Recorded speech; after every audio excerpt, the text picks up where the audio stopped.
What is up, guys, and welcome back to Everything Goes. This is our 20th podcast. It's been a blessing. Big 2-0. We have a guest joining us today. She's going to be calling in, and we're going to have a blast with her. We're excited for this one, and let's cut that music right now. Let's do it. Been lit, boy. Everything goes. We now return you to regular programming. It is a complete honor to introduce this guest on Everything Goes. From the Washington Mystics and the WNBA, we have Ariel Atkins on the phone. All right, Ariel. So my first question for you probably is, growing up playing basketball, who in the NBA did you idol? Like, for me, when I played baseball, I watched a lot of, like, Manny Machado highlights, Derek Jeter. Like, was there one player specifically that you idoled growing up? For sure. I would kind of have to more so say WNBA type players like Tamika Catchings was definitely my favorite player growing up, and Diana Taurasi. I guess NBA-wise, I really looked up to Kobe and Dirk and Nash, the Dallas guys. I'm from Dallas, Texas, or Duncanville. So I guess just those type of people. But I feel like I kind of looked up more to college players because, thinking about pros was kind of more far ways away. So just seeing, like, different dynasties in women's college basketball. Yeah, absolutely. I got to say, usually I say I'm a pretty good basketball player, but watching your highlights, I'm pretty sure that you'd whoop me. Oh, no. Thank you, though. We'll play you to 21, both of us against you, and you give us 20-point lead. Oh, no way. It's got to be fair. No mercy rules.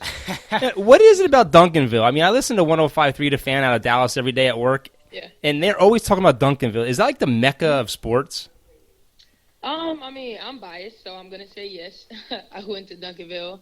We have some really good athletes that come out of there, but, it's just we have a lot of good people that come to that school, not even just athletes. We have people doing all types of different things. I have friends who own their own fashion design lines. I have friends that are nutritionists. I have friends that are studying to be lawyers.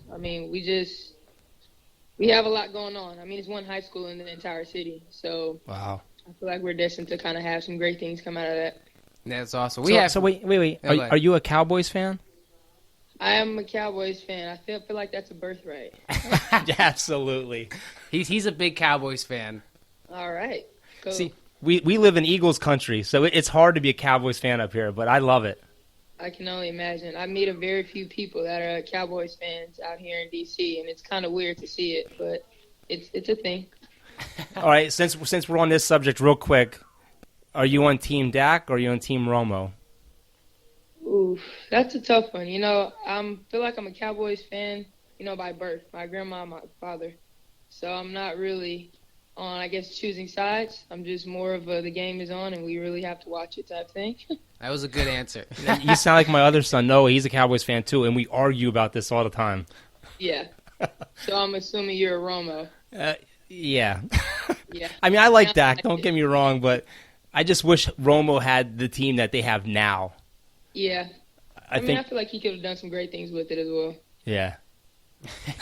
All right. I got to ask you, playing for your high school, you played varsity 4 years. Was there any pressure going right to varsity? I feel like, of course, there was a little bit, but I had a really good high school coach. She told me that she wouldn't put me on the team if she didn't believe that I was capable of playing with the team. So that alleviated a lot of pressure. And then having older players that I kind of already knew a little bit because, our city isn't that big, so you pretty much know everybody in the basketball world around there.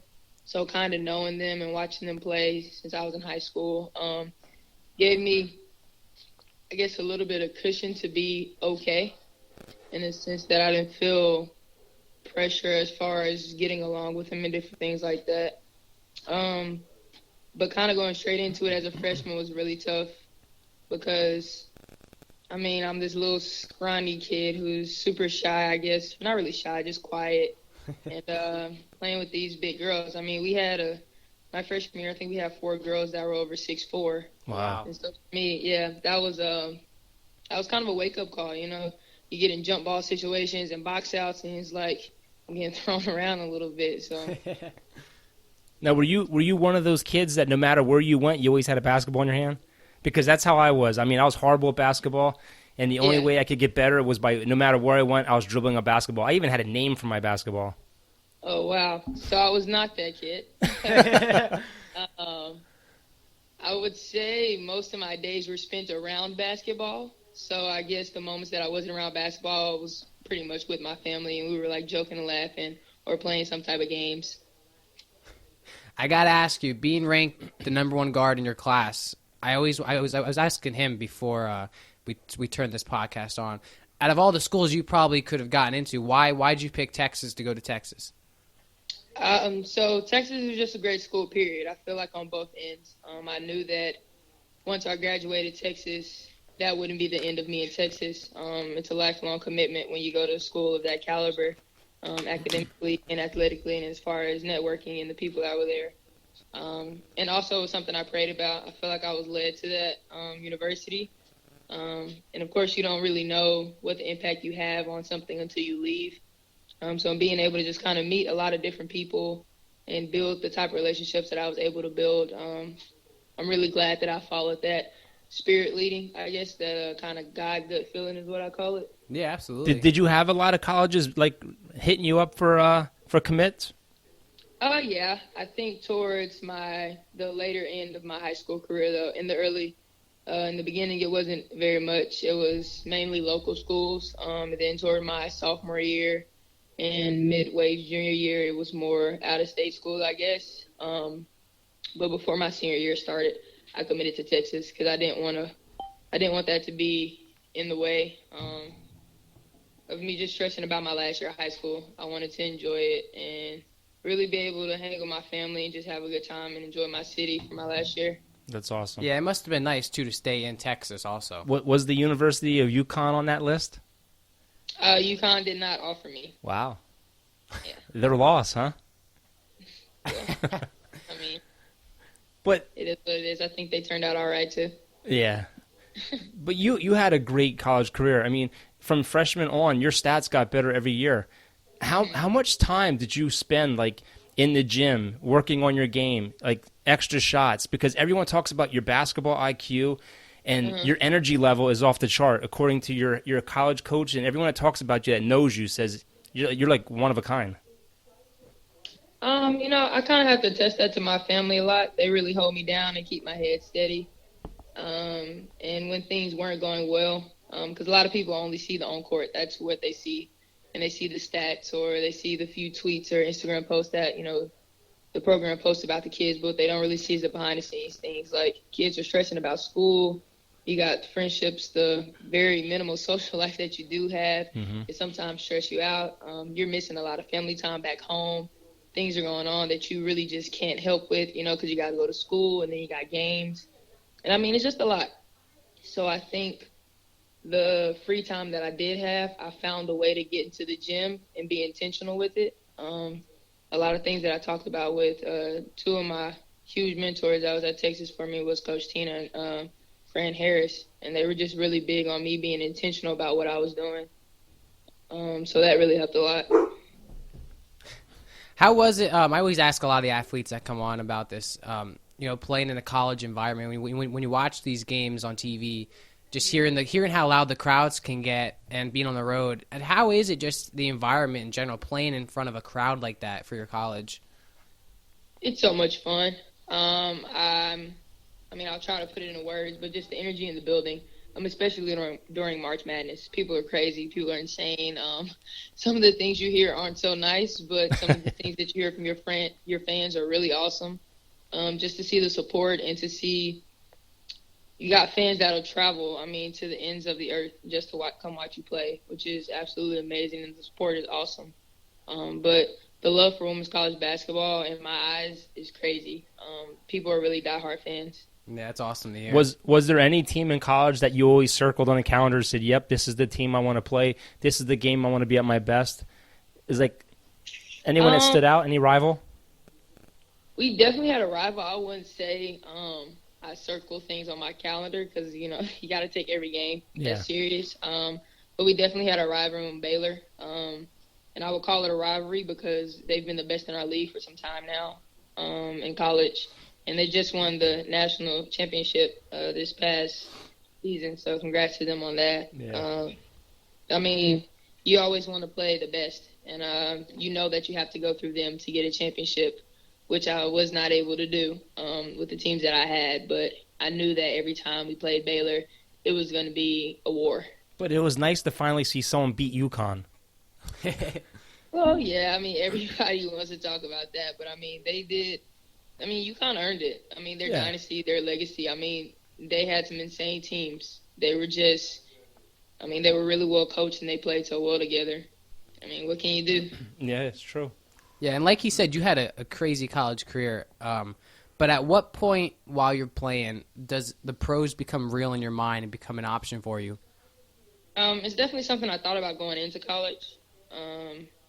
Knowing that I could have the potential to be a pro was something that was definitely on my mind. I won't say that it wasn't, but I guess around, honestly, I would have to say the beginning of my senior year, I realized, well, the end of my junior year, I really realized if it was something that I wanted to do, I was going to have to be, even more intentional about what I worked on, and the small things and the details is where it really comes into play. So I guess around the end of my junior year is when I guess I really actually thought about it as a near future thing versus a way out, far future thing. Yeah, and to add on to that, your senior season, is there ever a time, like, are you tracking your stats? Like, you have a bad game? Are you, like, looking online, stories going about Texas basketball? Like, because you have a chance at the pros now. Like, so are you keeping track of, like, your rank, your stats? So I'm not a stats person. I'm not a numbers person, unless it's film and it's showing me percentages. And even then, you got to kind of question it because a lot of things go into analytics. But I'm not really a stat person. I go more off of how I was able to impact the game. But you know what, Ariel? First and foremost, did we win the game? I think that's great, though. I think that makes you a better player That's if you're not actually a really good focused. answer. If you're not focused on the stats and you're just playing your game and whatever the outcome is, I think that makes you a better all-around player. Yeah, I think so for sure. I think it's easier for me to play the next game or to go into practice knowing if there's something I need to work on. Because say I go 0 for 6, like in the last, not the last game, but the game before last, I think I went 0 for 6 or 0 for 7. It's not that I was taking bad shots. The shots just weren't falling. So Yeah. if you look at the stat sheet, it looks like I played awful, but was there other things that I was able to do to help impact the game and help my team to get the win? Even if it's the smallest thing is getting the rebound late in the play or finding a way to get my hands on the steal, Mm-hmm. Now, draft night. I mean, you're drafted number 7th. Were you expecting to go that high? I wasn't. I'll be honest. I was not expecting to go that high. I know I had talked to a couple of different teams that had, I guess, around the 5 through 11 mark. But it did come to a surprise to me. I just wasn't sure. I mean, you never know what to expect on those type of nights. People could go for somebody that they hear about a lot, or they could go for somebody that fits perfect for their system, or they could pick someone that they're trying to go towards a different system, So it just all depends on what a coach wants. Now, I read that you didn't even get a phone call till after you got drafted. Yeah. That had to be. But you know what's crazy amazing? feeling. You're the 5th first-round pick in Texas history, and you're the 3rd highest. That's an amazing honor.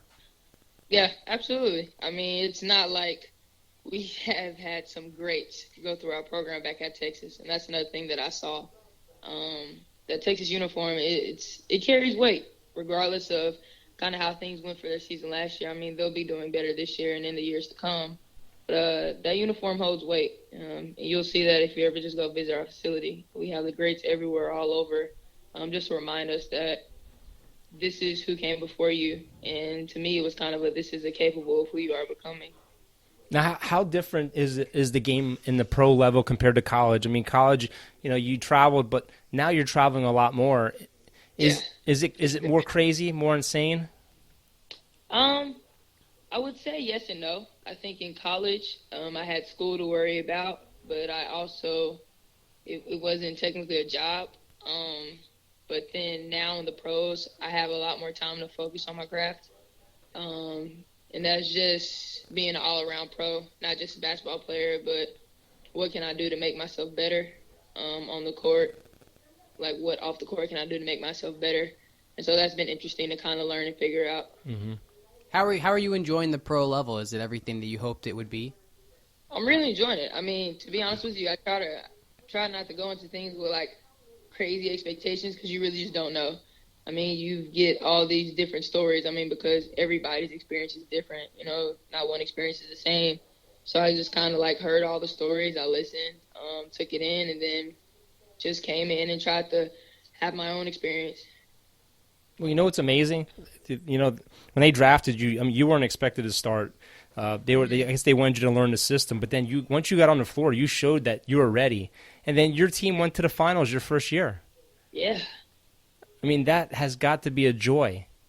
Of course it is. Anytime you're on a sports team, in my opinion, anybody who plays sports, the goal is to win a championship, because that's what I guess culminates you being a great or being a part of a great organization or a dynasty. So being able to almost win a championship, although it did feel good, it doesn't feel too good, you know, because we didn't win a championship. I got to ask you something, because you know what, I know a lot of people that watch basketball and are like, oh, it's just a game. How it is a mental and it's a physical grind every night you're out on that court, correct?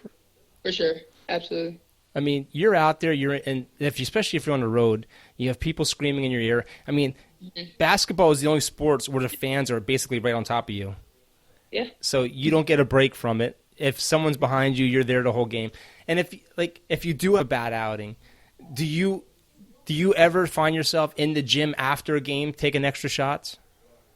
It depends. For me personally, that's not something that I would do or should do because I'm an overthinker. So I know if I get in the gym the night right after the game, I'd probably be in there 2 to 3 hours mindlessly trying to shoot the ball and then end up just kind of getting myself out of the game in my head. So for me, if I do have a bad night, it's more so I just need to find a way to relax and reset, talk to my family, talk to our mental coach, and just, relax. Because I feel like a lot of times we overthink things. Like, maybe it wasn't that bad of a game. Like the game that I went 0 for 7. I go in the gym and I shoot maybe 300 shots. The shot's still the same, but now I'm just even more tired. Yeah. Now, having a bad game, does it ever become an annoying thing to deal with media after the game, after having maybe over 6 shots or just losing a tough game? Sometimes. I mean, it can be. It depends. You just try not to let stuff get to your head and try not to let things get under your skin. I mean, it's basketball. It's a game of highs and lows. You just got to learn how to go with the wave and do your best. How do you feel like your season's going so far? You guys just had a tough loss against Connecticut the other day, but Connecticut is undefeated. Yeah, well, they have 1 loss. Oh, okay. 6-1. It's going well. I think we're learning each other better every day, which is what I'm really excited about this team. Even last year, if you just watched our growth over the season, there were some spurts where we had some tough bouts, but we got better. You found like we had games throughout the season, towards the end of the season, where it looked like we had way more chemistry. We understood each other more. So that's what I'm excited about this team. We grow throughout the season. Now, I don't care about the financial part of this, but how many years are you signed with the Washington Mystics? So I don't understand all of that completely, but I do know a rookie contract is 4 years. Okay, because I was wondering, would you ever have that urge to go play for Dallas? Ooh, I love where I'm at. I love this organization. I love everything about it. I love the people that's here. And D.C. is pretty cool. I do love my home, though. My family's there. But that's not even in my head whatsoever. I was just saying that because isn't one of your old teammates from college there, Imani? Isn't she on Dallas? Yeah, 2 of them. My point guard from college and, Imani, Brooke and Imani. Does your family ever come up at all and watch some of your games? Yeah, they were actually here. My dad and my brother came, and then my mom and my aunt. That's awesome. That's got to be like a surreal moment, knowing you're in the pros and your family's watching. That's got to be an awesome feeling. It really is. When they're like, "Oh, we're gonna fly out and come see you," it's like I really don't live in Texas anymore. It's kind of cool. Now, this league's been around since 1996. I think it was 12 teams right now? Mhm. Do you see it expanding? I do. I think what people really fail to realize is how young the WNBA is, and they try to compare it to what the NBA is dealing with now, and even other sports leagues. But we're still a pretty young team, pretty young association. You know, it's 22 years, 22 years basically. So I do see it expanding. I do see it growing. We're already up in viewership this year, which is really awesome. People are just honestly learning more about it because you can't give people something that they can't see. So, I mean, we get the viewership up. We get more people to actually know about it. And then you have more families that are actually enjoying coming to the games, different things like that. And then finding a way to promote us better. I think one thing that I really enjoyed last year was going to Vegas and playing them because the promotion and everything that they were doing for their team was really awesome. They had the jerseys all over the casinos. They had them all over the big screens in Vegas. It was really cool to see. So just finding a way to grow our league and get people to see it more and people enjoy it, and then I feel like we could expand from there. And it's cool to see the league grow. As you said earlier, not many people know a lot about it, and that comes with negativity. But with a growing league like this, how does it feel to have support from people like Kobe Bryant, who think that this is a great opportunity for women, and he fully supports this? I think it's great, and I think it's even more awesome that he has a young girls team and that his daughter enjoys it, because it's great to have NBA players talk about our game, and it's another thing to have kind of that pipeline, you know, of young girls who are not only seeing NBA players and different things like that, but they're seeing WNBA players. They're wanting to wear our jerseys. They're wanting to come to the games. They're excited to get shoes after the game and different things like that. So it's really exciting to have not only these stars that are really excited, but these young girls, because believe it or not, the youth is the future. They're the ones that are going to make our world what it is, you know, in the coming years. So if it's something that they enjoy, they're going to be the ones that is going to be able to grow it. Now, I just have like a big side question here. Yeah. Basketball shoes are getting really big right now, and I'm a big shoe guy. Do you have like a go-to shoe for your games? Oof, I don't. I'm actually trying to figure that out right now. Oh, man. I used to be a huge Kobe fan. I love Kobe's, but there's so many shoes out now that you can just try different things. So I guess if you see my shoes on the court this year, you'll see a mixture of a lot of different Nike signature shoes. Are you more of a Nike girl? You're not like an Adidas? Nah, a Nike girl for sure. I like the Nikes, but Adidas is really comfy. You just got to give them one try. Yeah, you know, well. Oh, man. I'm a big Jordan guy, though, too, but I heard they're not that comfortable to ball in. Yeah, I don't think I've ever played in a pair of Jordans before. So what do you do? What is an off season like for you? Do you play for any of the teams? Yeah, so I usually go overseas. Well, I'm saying usually. This was last year, my first year in the league. But yeah, so off season, I'm planning on usually going overseas and playing. God willing, I'm healthy and able. Does it ever you ever get tired of that? Like, you ever want to take a break on an off season rather than going overseas, or do you enjoy playing all year round? Yeah, for sure. It could take a toll on the body. I think what we do is not normal at all. But I do enjoy being able to have that experience of being in a different country and experiencing a different culture and just meeting a lot of new people and learning different things about the game. Even though basketball is universal, people play it differently in different places. I mean, there's always things that you can learn. So that's been really exciting. Yeah, I was just going to ask you, how different is it overseas? Because isn't there like 3-point range different and everything? Yeah, I think the dimensions are the same. They're FIBA dimensions, if I'm not mistaken. But it's just the type of play. I was in Poland this past overseas, I guess, off season. So the game it probably wasn't as fast, but a lot more passing. Paint was a lot smaller because of, I have no idea why, but just different things that you notice that are like small differentiations of the game, you know. Now, how does that and I'm not trying to be nosy. If you don't want to answer, you don't have to. But how does that work since you're under contract with Washington? Your season's over and you're going to play overseas. How does that work? I mean, do they frown upon that, or are they okay with that? Like you're a big star for their team. Like some big stars have things in their contract where they can't go cliff diving, for example. Yeah. From what I understand, because this is only my second year, it's what all WNBA players, well, most WNBA players have done. Okay. So it's just, in a sense, I guess, what we do. I mean, our WNBA season is, 5 months? Yeah. So that revenue doesn't carry us all throughout the year, you know? Yeah. Now, So is there any talks of get your another season? job. Any talks of your season extending and getting longer? Because I think the NBA plays 84 games? Yeah, that's a lot. I don't know. I'm not in those offices, so I can't say yes or no. It would be cool to see and to be a part of. Yeah. But I'm really excited to just kind of be in the part of the WNBA where we're not afraid to talk about asking for things that we deserve, you know? So that's been really exciting.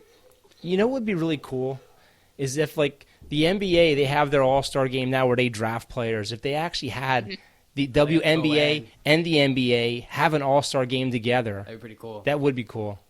And that does sound like a really neat idea. Might have to run that by somebody. Now, have you gotten to meet any NBA players? Have they reached out to any of you guys?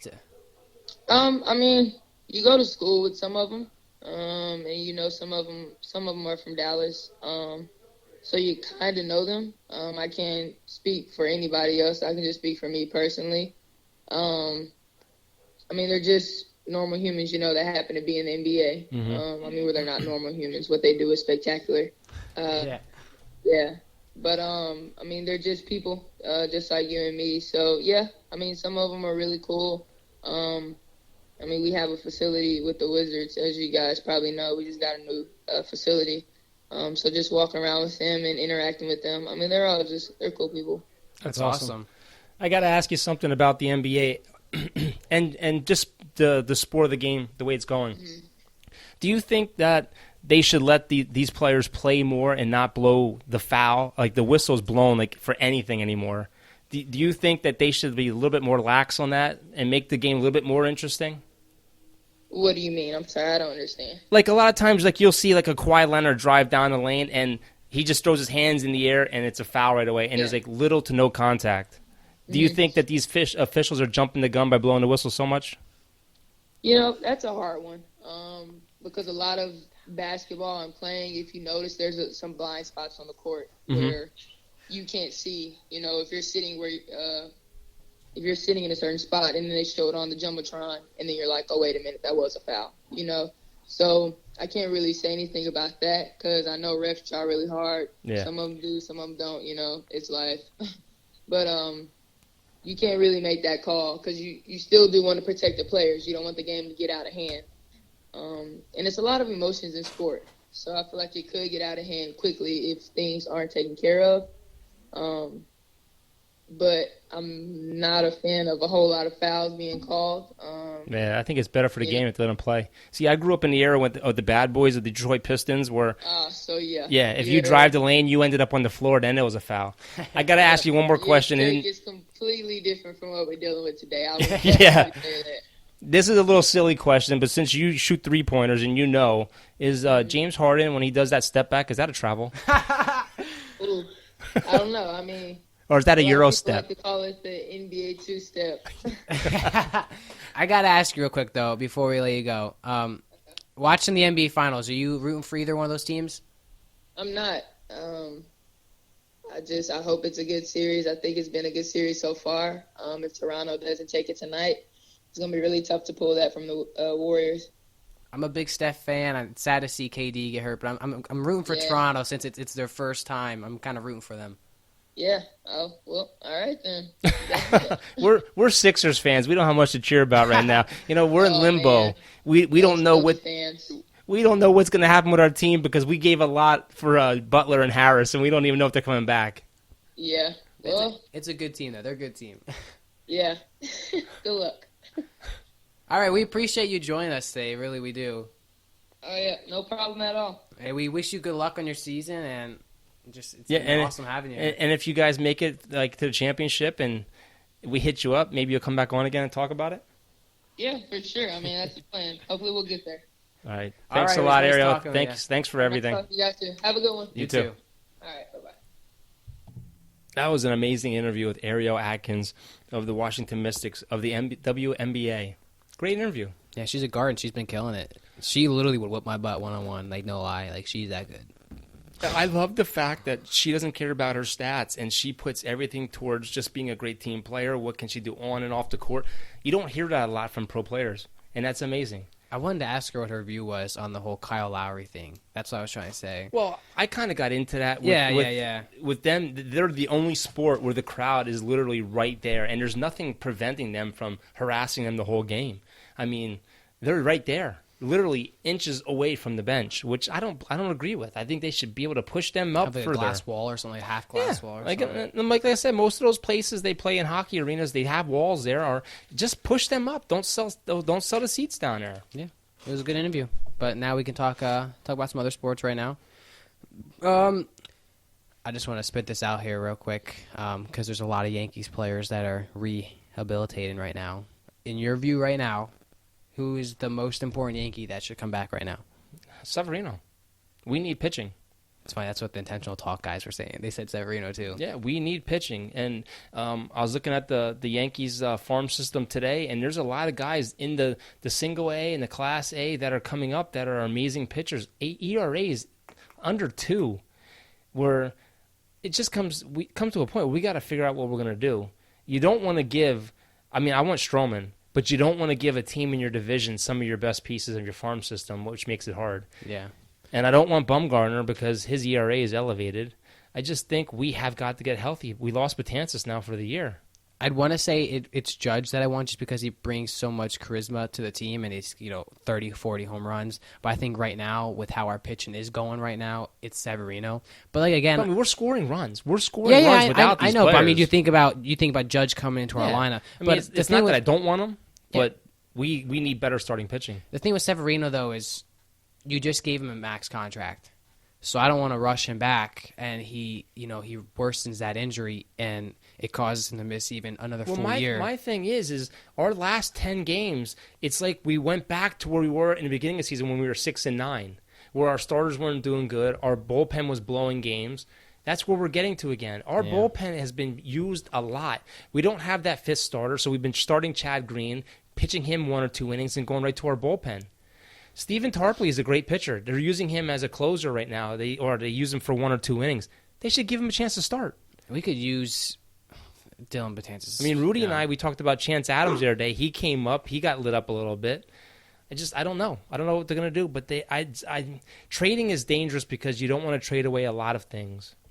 New York has half a game on the Rays, but Betances would be a huge improvement right now. But he's got that setback. Stan, I think, had 2 home runs the other day. I believe so. Yeah, I think he's the next one to come back. I just want to throw this out there that the Braves are getting hot, and I predicted this in the beginning of the offseason. Well, it's not even a matter of predicting it. I think it's a matter of they the passed Phillies. the Phillies right now. The Phillies now. are getting cold right now. Phillies are half a game out of first, but the Braves, man, Braves are picking. And I said in the offseason, I said the Braves signing Donaldson to a 1-year prove-it deal. That's what it was, a prove-it deal. And right now, he has proven that he could get maybe another 2-year contract. He's playing very well, and he's hitting home runs. He looks like his natural third baseman again. He's not having arm problems. Overall, he's looking like a good player. You know what's funny? I found this article, and it's about the worst baseball stadiums of 2019. And they said, on an average, a family of 4 will drop anywhere from $235 to $280 a night at a baseball game. That's counting food, beverages, paying for parking, the whole 9 yards. But who do you think is the number 1 worst stadium in baseball? American League. Gotta say the Yankees. American League East. Yankees? Nope. Wait, you said East, so let me think. I eliminated the Yankees, so let's see. Tampa Bay? Yep. Tropicana Field is the worst stadium in baseball. Why? Because it's just so expensive? Well, they're saying it's the only stadium that is still in a full dome. It's not retractable. Well, I don't understand. So just they the way- trashed that stadium, but then they signed another 4 years with it. They don't. They barely get 5,000 fans a night. They're not in a good location. No. The top 10. We'll start from 10 down. 10 was Minute Maid Park, Houston. They said the whole place needs a repainting. It looks like he said the whole place is a complete embarrassment for the NBA. Oh wow. Number 9 was the Rogers Center in Toronto. I just want to Food, say, bathrooms and seats all need renovation and replacement. wow. I just want to say this out there. You said NBA. I just want to make so we don't when we hear this later. He meant MLB. Oh, okay. Just so we don't make fun of ourselves later. We like to make fun of ourselves to the show. Yeah. Okay. Well, whatever. I was just thinking NBA because we had. I know. I mean, women's NBA, man. I get it. Number 8, the Great American Ballpark, Cincinnati. Thanks, Everything Dylan. is way overpriced. They said. That one looked. What was it? Toronto last year in basketball that they had that where they had everything almost like $1 to see what would it be like, or was that I forget what sport that was. Was that the Super Bowl? I don't know. I forget. But number 7 is Nationals Park. The food is average, long lines, and security at security and concessions. 6 is Angel Stadium. They said the food is like the food from the mall food court. Number 5 is Marlins Park. It said it's tacky. Really, Marlins Park is nice too. They said parking is hard to find. Chase Field in Phoenix. It feels like you're in an airplane hangar. Seems like you're so far away from home plate. Number 3, Chicago White Sox. They just said it's tough. It's tough to be to compare to the Cubs.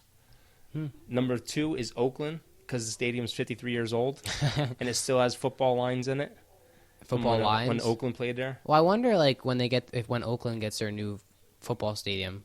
And you know if what's funny? They'll upgrade that stadium. They have the Phillies at number 12, and the only reason they have them on number 12 is because their stadium is only 18 years old, maybe. For us living close to Philly, that's not a bad stadium. I've been there. It's a nice stadium. Lack of cover and vendors. Lack of cover? Yeah, meaning that there's no overhangs to cover you up. So what? Yeah, you're at a baseball game. Grow up. And that was it. Oh, okay. How about the big Poppy news? You hear about that craziness? That he was 6 guys were arrested. Sleeping with the mafia's girlfriend. 6 guys were arrested, and they were paid it was 422. It wasn't a lot of amount. Pesos or something like that. It was only it came out to like $4,000, $6,000. 7,000 American dollars. Like, how were they? Who was in charge of this plan? Listen, David Ortiz, obviously he might have done some stuff with a girl, but you don't deserve to get shot for that. But they said they messed with a drug lord's girlfriend. Yeah. Which he was warned not to. This is all speculation. This isn't us coming up with this news. And we're not This is trashing David stuff we Ortiz heard. by any means. He's a great man. They're saying that he was messing around with a drug lord's girlfriend. He bought her a car, the whole 9 yards, and he was warned that they were going to kill him. And the thing is David Ortiz is a huge celebrity down there. And he has a wife. Where was his security? Why are you walking around Santo Domingo without security? Dominican Republic is one of the most dangerous places in the world as far as death rate. They average, I don't know what it said, 12,000 murders a year or something like that. Was he in DR? Yeah. I thought it was at Dominican Republic died. That's where he was. what was it? No, it was Santiago. Santo Domingo is Yeah. Dominican Republic. I didn't know. So that Okay. was- yeah, edit. We're not gonna edit this out. We're gonna keep it in. But the thing is they wanted to kill him. Now, the guy was inches away from him, and he shot him in the stomach. Yeah. Through the back into the he's, stomach. he's got a lot of damage from that, but I understand that, but Why I'm does that I'm not wishing David Ortiz, but why not go for the head? yeah, I'm not wishing him dead, but who was in charge of this? Because this was not a major hit. You know what I'm saying? Someone so popular, they did a crappy It was job. like the Three Stooges with six of them running around. It was crazy. But what I don't understand is he's got a wife. Why is he messing around with another girl? I don't know, and that's for him to explain. But his wife is supporting him right now, and the only thing that matters now is his health. Yeah, absolutely. And Boston's apparently supporting him he's really been strong. He's been up walking around, and he had an exploratory surgery in Boston, and I guess they were concerned about infections and everything else like that. But he's got a long recovery. It's gotta be weird waking up and knowing you got shot. Well, he's lucky it went through and through. You ever think about what certain stuff feels like what it feels like a bullet No, going I from don't in feel. your back and I out your don't want stomach? to know what a bullet feels like. I don't know what it feels like to get struck by lightning. I don't I think know struck what- by lightning, you'd be dead. I don't want to know any of that. I mean, not gonna lie, that'd be a cool story to tell your kids. Like, Yeah. I got shot. But you know what? There was another story that was out of Boston last night, and I heard this video today, and it was amazing. The St. Louis Blues went to Boston last night to play the Stanley Cup Final.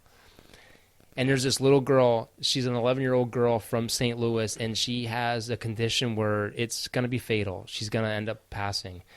And she's a huge Blues fan. And in the video, her mom is asking her, where would you like to watch the Blues game? And she's like, I don't know. The St. Louis Blues paid to have her come to Boston, and her doctor approved it. It's awesome. The great thing about this whole thing is this girl was so emotional and so touched. It almost made me cry. It was amazing. And when they won last night, the Stanley Cup, they brought her onto the ice for the celebration. She got to hold the cup, got to kiss the cup, was in a team photo, the whole 9 yard. They treated her like she was one of the teammates. It's awesome. It is a touching story, and I recommend that anyone that hears this go and watch it. It is just it's just amazing. It really is. It's really awesome. I love when you see athletes like that. And What they did was amazing. I mean, that is just the icing on the cake for that girl, and it's just touching that an organization who really didn't know who she was did that for her. it's awesome, man. That's really awesome. Yes, it is. Cole Hamels struck out 9 in 7 innings the other day against Colorado, and that game got a little chippy. He hit Arenado in the left forearm. When you watch it, man, it kind of looks like it hurts. And he got up, and he looked at Cole Hamels like they were going to fight. And nothing happened. He ended up leaving the game early, but, the Cubs are in first place right now, and the Rockies are, trailing the Cubs. And that was a big game. They were getting blown out by the Cubs. They were losing like 8-0. And then Anthony Rizzo got hit, and Cole Hamels got hit. And then Javier Baez, he hit a home run, and he stared at that sucker. He took his good old time knowing that, you guys are going to hit us. You know what's funny, though? Why do pitchers get mad when a guy hits a home run and he doesn't – I mean, he watches it go to park. But when they strike somebody out and they pump their arms and they scream and they holler, it's okay. Dude, I'm not going to lie. If I was pitching and someone just rocked the home run off me and I watched them sit there and stare, I'd be like, bro, get walking. Okay, so it's frustrating. But at the same token, though, that doesn't justify hitting him. No, I don't think so. So that's like me saying, you know what, I struck out. If I strike out again, I'm charging him out. I'm going to hit him upside the head with the bat. Yeah. What I think is messed up is, obviously hitting a batter has been in the sport a while. It's dangerous. My rule, if I was a coach, and if I don't think I'd ever tell someone to hit a batter, but if I would, hit him in the butt. I think these guys nowadays who are averaging 96 miles an hour, and you're throwing at someone's head, He should be suspended half a season.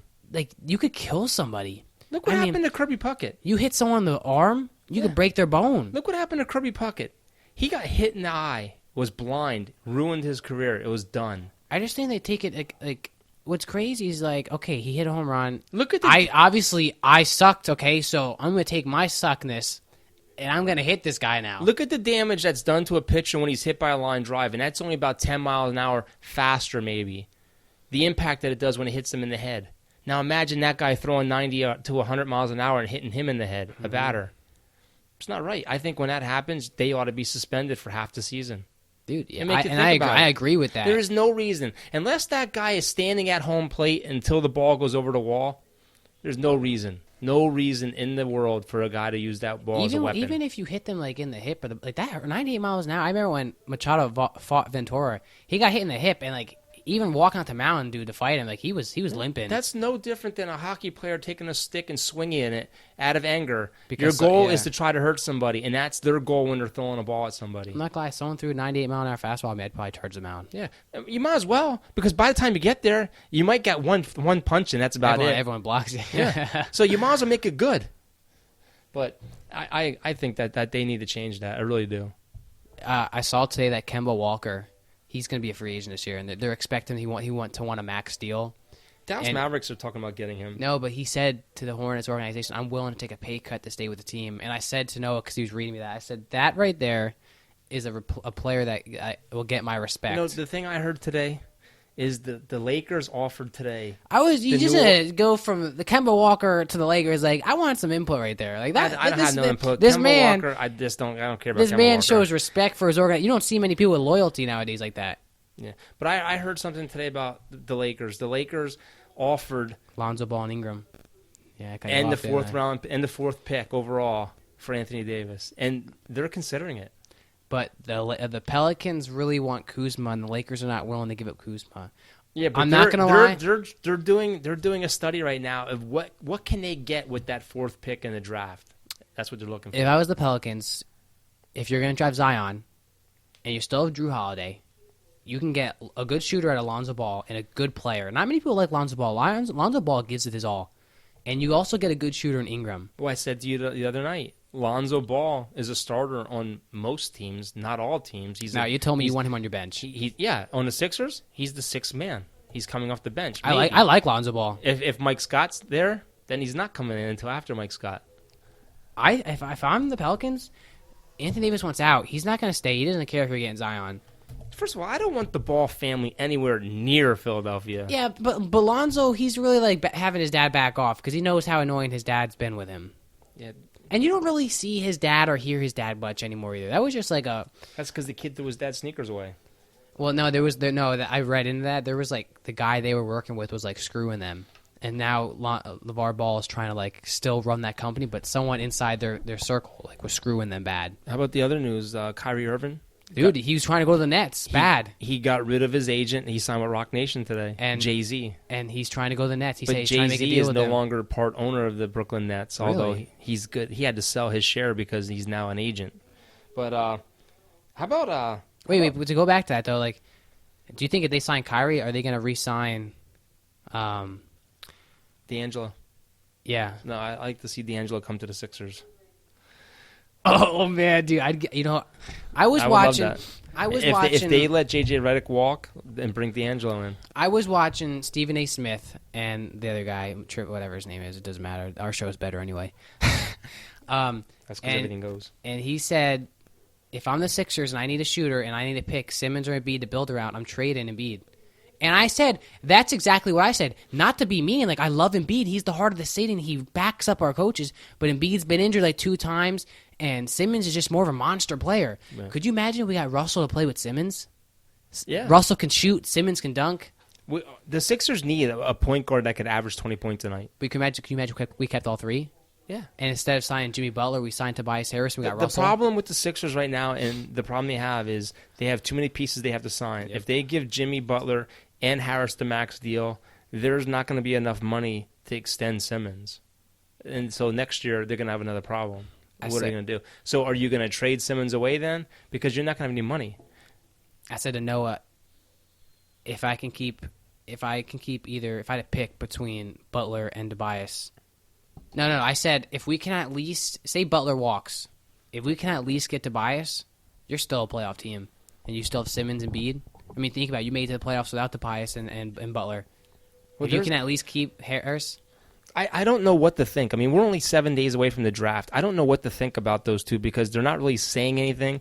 All they're saying Tobias Harris isn't saying anything. He actually is playing for the USA team, so he's focused on that. But Simmons is going to play for the Australian team. Yeah, but Butler, he's not. He just said basically no matter where I go, I'm getting a max deal. Now he can get a higher max deal with the Sixers if he stays. Mm-hmm. He can get $191 million for 5 years, where anywhere else they can only offer him $140 million for 4 years or 5 years or 4 years or whatever it is. The years I don't know, but there's a lot of guys out there, and that's why I keep saying this offseason is going to be interesting because you have guys like Klay Thompson who's going to be a free agent, Chris Middleton's going to be a free agent, Kyrie Irving he's opting out. This is going to determine whether the Sixers are trying to make their dynasty or not. I'll tell you right now, if the Sixers walk away with nothing, they're stupid. We're done. We're not done. We made the playoffs without them, but we will not be the team that we were. What sucks is like skill wise, I'd rather have Butler over Tobias. But like I like having Harris and Boban together. They're like that friendship, that teammate skills together. It was just something special. But if I can I got a feeling we're only gonna get one, and I don't think Butler's gonna re-sign with us. I loved him, but I truly don't think he's gonna. So if we can get Harris, Boban, and everyone else who's a free agent, and draft a great shooter. You know what sucks is I'm curious to see if the person we draft this year is injured. Because every year the player we draft for the past 3 years gets injured. You see Zion's already suing the Florida marketing company. I saw that right now, yeah. They're maintaining his deal was unlawful in North Carolina. It's crazy. Not even in the NBA yet. He's already suing. But you know who has a good option next year? KD. KD, they're saying his recovery is 9 months to a year. He's going to miss next year. But he can opt in to stay with Golden State, make $31 million, and not even step on the floor next year.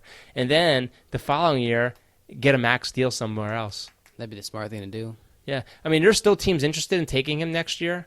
I mean, I would. But he won't play. I mean, he's looking at like 9 months to a year. If you had the option to sign KD to a 4-year deal knowing he wouldn't play his first year, would you still do it? No.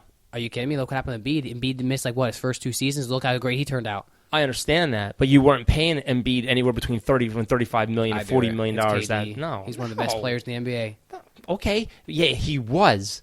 Still Nobody is. knows what's going to happen after this Achilles injury. There's a lot of guys that come back and their careers are done. Richard Sherman tore his Achilles. Look, he was fine. Dominique Wilkins is like one of the only guys that came back after that and still averaged 28 points. KD, he'll still have a shot, but he's not going to be able to have that quickness where he can go and dunk and do all those things that he used to do. I hope Toronto wins. I mean, look tonight. at Boogie Cousins. He's still not right. I mean, yeah. Look at you're right. Porzingis. He's on year 2 of recovering from an Achilles. Who knows what even happening with him? Well, he's got an Achilles and a broken hand. Is Russell really a free agent? Yeah, I believe he is. I would take him in a heartbeat. He's got a lot. If Brooklyn was smart, I got a Mark my bad words. feeling Kyrie will ruin him. Mark my words. Kyrie Irving is going to leave Boston. Russell's going to go to Boston. There's too many big names in Boston. Don't matter. They need a guard now. If I was Brooklyn, I don't know what I like. Kyrie's a great basketball player. I just feel like wherever he goes, there's always drama with him. Well, yeah, that's why he needs to go back to L.A. He could be with that whole LeBron drama-filled James. team. I mean, I'm not gonna lie. Him and LeBron James always molded well together. But they're also saying Chris Paul is another one to watch. If they get Anthony Davis, watch Chris Paul. He might go out there. They're saying they might trade him because those guys go banana boating together down in the Caribbean. Dude, I don't know. It's this. I'm not gonna lie. It's going to be one of the best off seasons in NBA history. It really is. I'm getting excited.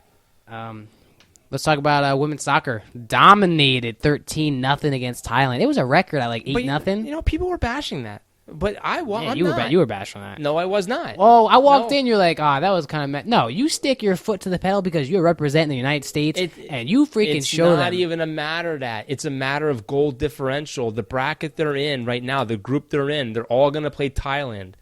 So at the end, you could be out because of a certain amount of goals that you don't have. They got 13 goals their first game. That's going to help them if they tie someone to go to the next level. If I was, people saying they shouldn't have scored that many goals. Like, how do you take it easy in soccer? You know what I mean? They weren't mad about them scoring like that. They were mad about them celebrating the way they did, which is crazy. It's the World Cup. You're in the World Cup. You're there for a reason. If I scored a goal to get to the World Cup, if I scored a goal in the World Cup, I'm taking my shirt off, doing the slide, waving around. How about Morgan? 5 goals, dude. Oh, I mean, some people don't even have 5 goals in the whole World Cup. She had it in the first game. She's something special. That whole team is special. I mean, it's kind of. I got a pool going with Louis at work, where he picked 3 teams, I picked 3 teams. We did it for the men's, and I ended up losing in the championship against him. Whoever wins that tournament gets free lunch. And I have the United States, France, and Canada. And at first I had USA, Brazil, and Japan, and I did a little research, and I found out that Canada and France were ranked in the top 3, so I took those teams. They don't play until Tuesday again. Yeah. So it looks like I might be getting lunch.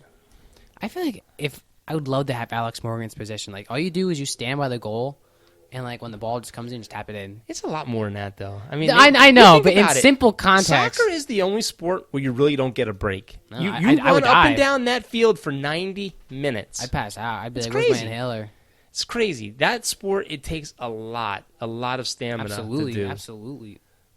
I like watching the women's more than the guys for some reason. I feel like the guys fall to the ground a little bit too much, but that might just be me saying that. Before we end this podcast, I got to talk about my Dallas Cowboys today because I was listening to 105.3 The Fan. I'm a Tolo. 105 The Fan. I got to tell you, they're all pumped up for the Cowboys this year. They really are. Jay Glazer came out and said the Dallas Cowboys, no one's talking about them. They have a top 5 roster this year. And everyone is praising Dak Prescott, the way he's matured, the way he's been working with Kitna, his whole footwork, the whole 9 yards has changed. His accuracy is better. Instead of being a couple feet off on his throws, he's inches off now. And minicamp ended today, and everyone is pumped. This is the best receiving core the Cowboys have had in a long time.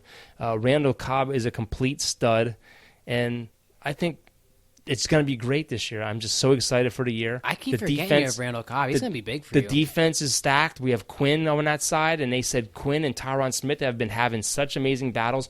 Malik Collins is back, healthy 100%. He's been dominating Zach Martin. And plus, we have Travis Frederick back. Our offensive line is going to be amazing this year. I'm so pumped up for it. If the Cowboys don't go to Super Bowl this year, this is their best shot. It's not going to happen for a while. You know who's got one of the best offensive lines? We do. The New Orleans Saints. We do. I know. I'm just saying one of the best. I'm just saying. What makes me mad is I want to know what's going on with Dez because Rashard Matthews walked in the minicamp for the Saints as a tryout, and I guess he like really shone. And they signed him today, which I'm still hoping that a lot of the young talent we drafted last year plays over him.